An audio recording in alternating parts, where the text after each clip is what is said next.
Hello friends. இன்னைக்கு topic என்ன? Direct stock investing ஈஸியா? ஃபர்ஸ்ட்டு ஸ்டாக் மார்க்கெட்ல டைரக்ட் ஸ்டாக் வாங்குறது தப்பு கிடையாது. அது கரெக்ட்டா பண்ணா நம்ம நல்லாவே வெல்த் பில்ட் பண்ணலாம். அதே நேரத்தில அத ஒரு ஹாபியா பண்ண முடியாது. நான் டெய்லி ஒரு 30 நிமிஷம் அதுக்கு ஸ்பெண்ட் பண்றேன். அதே நேரத்தில நான் நல்ல ரிட்டர்ன் பார்க்கணும் அப்படிங்கிறது வாய்ப்பே இல்ல. மொதல்ல டைம் தான். டைரக்ட் ஸ்டாக் இன்வெஸ்டிங் கண்டிப்பா ஈஸி கிடையாது. டெய்லி நீங்க அட்லீஸ்ட் ஒரு 2 டூ 5 ஹவர்ஸ் குடுக்கணும்.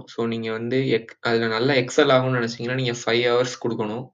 அதே நேரத்துல ஓகே நான் நிஃப்டி 50க்குள்ள உள்ள ஸ்டாக்கு இல்லனா நிஃப்டி 100 இந்த ஸ்டாக்குள்ள மட்டும் நான் பண்ணிக்கிறேன்.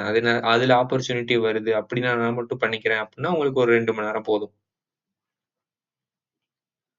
அடுத்து 2வது பெரிய பிரச்சனை என்னன்னா, 3000க்கு மேல கம்பெனி இருக்கு. நீங்க எப்படி ஒரு கம்பெனிய சூஸ் பண்ணுவீங்க? அந்த கம்பெனி நல்லா பண்ணணும்னு என்ன அர்த்தம்? இது ஒரு காம்ப்ளக்ஸிட்டியான விஷயம். அடுத்து இன்வெஸ்டிங்க்கு ரிசர்ச் ஸ்கில்ஸ் தேவைப்படுது. ஃபர்ஸ்ட் நம்ம என்ன பார்த்தோம்னா, டைம் பார்த்தோம். 2வது 3000 பிளஸ் கம்பெனிஸ் இருக்கு.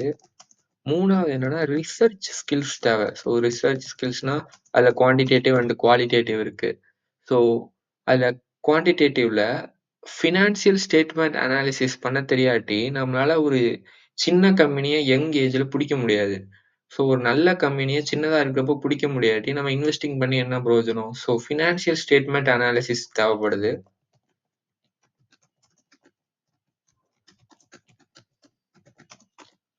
அப்புறம் இன்வெஸ்டிங் கம்யூனிட்டி வேணும். இன்வெஸ்டிங் கம்யூனிட்டிக்கு நம்ம ஸ்பெண்ட் பண்ண ரெடியா இருக்கணும். ஃபார் எக்ஸாம்பிள் இப்போ ஒரு இன்வெஸ்டிங் கம்யூனிட்டில ஒரு ஈவென்ட் நடத்துறாங்கன்னா, கண்டிப்பா அது ரூ. 2000க்கு மேல தான் இருக்குது.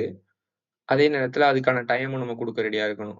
Investing community, financial statement analysis படிக்க ரெடியா இருக்கிறது, ரிசர்ச் ஸ்கில்ஸ், டைம் இது எல்லாமே இருந்தா, direct stock investing simple but never easy.